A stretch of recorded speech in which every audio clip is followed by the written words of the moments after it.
you can't be in this class. And it's gonna be because you owe me 4 zeros, and a couple of them were, and then it got closer and closer, and all of a sudden, last Friday and this Monday, I had kids all over me. Oh, I got 5 papers, Miss LaRue was like, okay, you're giving them to me Tuesday night, wonderful, I gotta go home and grade these. But they were panicking, and I had one little girl today go, I didn't turn those papers into you, just last stuff to go to Zap, and I went, yeah, honey, your name was turned in Monday night. They've got the work for you, and the tears were flowing. And I just sent her to the bathroom and washed her face, and we had a little conversation. And I said, you will get to go back as soon as you turn in your work.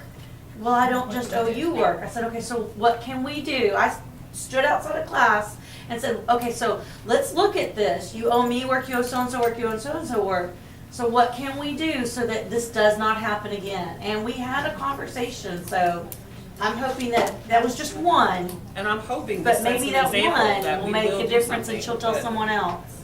And I'm probably, I'm going to be honest with you, this was a nightmare to try to organize. And I know that I sent an email out yesterday that was kind of short and abrupt on some of the things that were not correct on the document. But the reason for that is because, and this is kind of funny, your students in class, if they don't follow directions, as teachers, you sometimes become a little angry at them. I had procedures in place that were very clear, and I had the document created already for you, and the directions were not followed by some teachers. So then I could not implement the program today because I did not have what I needed last night. So I need for you to be very attentive to those details. Because, for example, I told you to put the student name in there, last name, comma, first name. When I went today last night to sort that document to figure out if John Jones was making zeros in 3 different classes, if you entered in, well, that was not a good example, Sarah Jones. If you entered Sarah Jones, it sorted her to the S's. If you entered Jones, comma, Sarah, it sorted her to the J's. I wasn't about to go through 300 kids' names and try to figure out where they all were in there. So it's real important that we follow those directions so that it can work smoothly. I also want you to make note on the announcements at the bottom on the agenda. I have lots of dates there that you need to pay attention to, but I've got some that I'm going to highlight. October 29th is the night that we have a representative coming, or maybe even more than one. Dr. Trace, is there just one? Or We hope there's just one. There could be his opponent, who's a Tea Party person. So we have some people on our campus. I sent this out to your TALs and asked them to talk to you about whether or not you wanted to go. And I just told them I needed someone from each department to volunteer to come, and the TALs did that. A lot of the TALs are actually coming, but you're welcome to come if you didn't hear about that. It's on October 29th. It's at the Holiday Hills Country Club. It starts at 5 o'clock, 5:30 for the dinner. That got changed this week after these were printed. 5:30 is the dinner. It's Dutch, so you have to treat yourself. And then at 7 o'clock, there's an informational session where they can ask questions. We can ask questions of the representative, and there's been a Google Doc created for that, and so your TALs have been aware of that. Mr. Barker, may I say, this is, y'all know Representative Keffer is not going to run again. This is a guy that he's vetted, and I visited with him about an hour and asking everything, trying to get his gauge on whether he supports public schools. And I didn't find any holes there. His opponent is all for vouchers and that far right, fall off the cliff viewpoint. And he's also married to a teacher. His wife teaches ESL, bilingual. So he seems to be a guy that's very much supporting public schools, and that's what we need. They said there were 700,000 votes cast at the last election like this, and we have 700,000 school employees. So we can make a difference if we get out and vote. So if you're not registered to vote, please get registered to vote. You've got to be registered to vote in order to be able to vote. But we need to pay attention. And like I said, we wanted y'all to have a chance to ask some questions and see what you think. And our board was going to all be there. Now we had to change our game. So I was visiting with 2 at lunch today. I know 2 are having to go to the game. So we might not have all of our board members there, but they were trying to go too, just to see if this is who we want to support, even though it's individual votes. But we just wanted you to have a chance to meet and see what you think. Thank you. November 3rd is the pep rally day. And again, we're gonna be on the flex schedule, that prep rally is at 1:25. And so make sure you mark your calendars for a flex day that day so that you're on track with the schedule. On the back, the second page, some of this stuff will be in the weekly this week, so you'll get some more information. I'm not gonna go in depth right now, but November 4th is going to be our internal instructional rounds. So we've done the external piece, we had the visitors come in. I'm gonna share with you on the November 11th faculty meeting how those went, and we'll also debrief on the internal rounds, but you need to know that, look at the weekly for more information on that. November 5th, I'm gonna debrief with the core teachers on November 4th after they complete the rounds. I could not get the electives in the same day, so electives, I'm gonna debrief with you on the internal rounds on the 5th.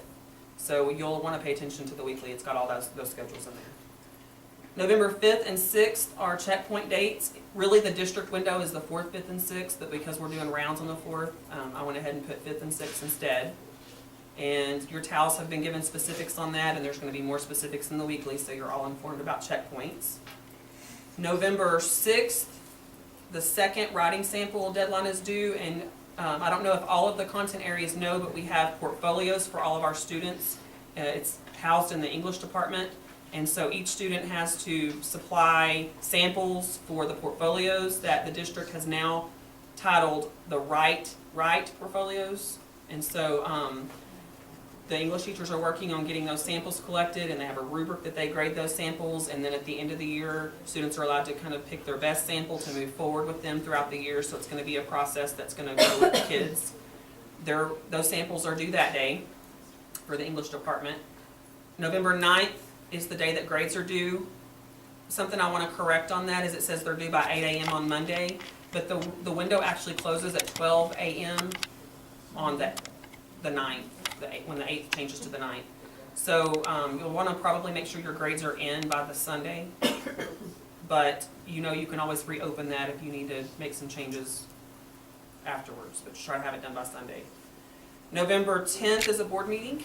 And we have our very own Jessica Alexander, who's going to be a spotlight that night. She's going to talk to the board and to the attendees about Project Lead the Way. So you're welcome to come to that and see that presentation. And then November 11th is the day that report cards go home. We always go through 4th period. And that's also the day of our Veterans Day program. Mr. Williams has been working on getting those details ironed out, and that will be in the next week's weekly. And then I've already sent out and told you to save the date of November 11th. I think I've emailed out. If not, it's another thing in the weekly. I get confused on what I've sent email and weekly, but I need a longer faculty meeting on the 11th because we're going to debrief on the rounds that day. So go ahead and plan on 5:15 or 5:30 that day. And that's all I've got. Any questions, concerns, celebrations? Things for the group? National Junior Honor Society is starting the turkey feather contest, and for those of you new, there is something in the weekly on that too. It's always fun. Your little paper turkeys that are laminated will be in your teacher mailboxes tomorrow.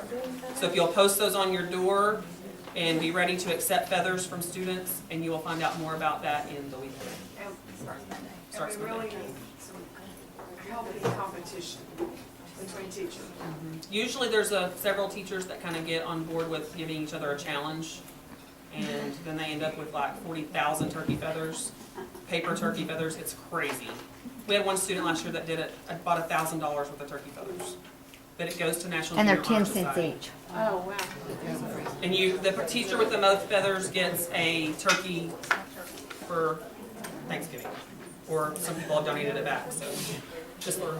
Yes, two things. Number one act play practices start, and we're really excited this year. Miss Snow picked out with me Alice in Wonderland.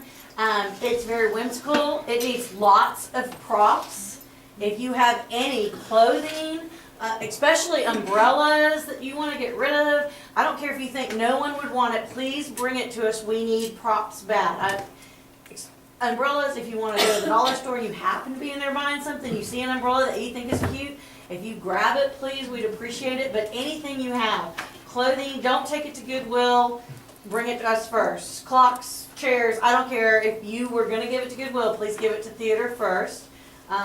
We think if we can really get these kids on this play, we can win. We're hosting again this year for theater only, not UIL. Aren't you happy, Della? And we really want to win. So any help you can give us would be really appreciated. And the second thing is Stuco, November 12th, 6:30. Right? You have it? Right. Well, you gotta tell me what it is and then, Powder Puff Game. oh, yes, Amber Yes. talked to. And Yes. pep rally that day, right? Pep rally that day. The boys are gonna get all dressed up in girls' clothing, wear makeup and wigs. But it's a big moneymaker, so if you could just make sure the kids are excited to come, it really makes a difference. We have some really good Stuco kids. This year, we've changed things a little bit. They have to earn points to earn the right to have field trips or fun days and stuff like that. So if you're at a game and a kid walks up to you with a piece of paper and folder and says, sign this, it's because you are someone that their initials will get them those points. They get points for going to a game, they get points for going to a dance, they're gonna get points for wearing their shirt, but they have to earn them by actually doing things in the Wearing their community. Stuco shirt? Yes, but not Asia. Alright, it's late. No, we're ordering shirts, so like if they show up at a game or go to something like Crazy Water Festival, they went to the Crazy Water Festival with National Junior Honor Society, and they worked it. So for every hour they worked, they got so many points. Some of them got double points. They got points for National Junior Honor Society and Stuco. We're really trying to get them to be more participative in school functions, be very proud of school, and promote Mineral Wells Junior High. They're excited about it. They have some ideas. They want to, they were going, hey, we can decorate everything. It's like, well, hold on. Give me the ideas so we can come to you. But they're pretty excited. So if they ask you to sign something, you're just signing that you saw them doing something. You saw them at a game. You saw them doing something. And that's what it is. It's for them to earn points. But yeah, the Powder Puff Game's coming up. So anybody that wants to help out, the concession stand or something, you let me know. That's November 12th. November 12th, 6:30. But when I play, throw your old stuff at me. That's what I said. Get a list to us of some And specifics. don't forget, if you have something going on, I want to know so I can put it on the website. Okay. So Okay. send me an email, say, this is the date, this is what it's about, give me a little summary of Okay. it so I can get it on the website so that it'll remind people. Okay. These are all good conversations. I know that we're kind of looking at the clock trying to get out, so I'm gonna, couple more things. On the mindsetkit.org website, since we didn't get to see it today, there's a couple of lessons I want you to write down just to look at so that you can see how these types of lessons can be integrated very easily into what you already teach. Look at the one, when you go into that website, there's a search bar. Look at You Choose, Y-O-U, Choose. That's one of the lessons that's pretty easily incorporated. Another one is Mistake Game. Mistake what? Mistake Game. Game or game? G-A-M-E. Mistake Game.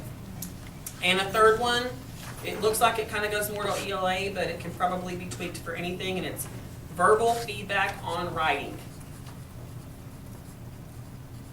Just some short, simple things that can be used by all teachers and not just those elective teachers. Sorry, that's my husband. The last thing I want to announce, and I think that it's probably a celebration, even though I don't know that I'm taking it that way, and I know some of you have heard, but I waited until it was the right time. Tina Brooks has decided she's going to retire at Christmas. So, we wish her well, and I'm sure there'll be more coming of that, but she said that it was okay for me to tell you, so, congratulations. 39 and a half years? Okay. And were they all at the junior? I don't like well, student teaching was even there. Thank you. Okay, that's all I've got. Have a good evening. Thank you.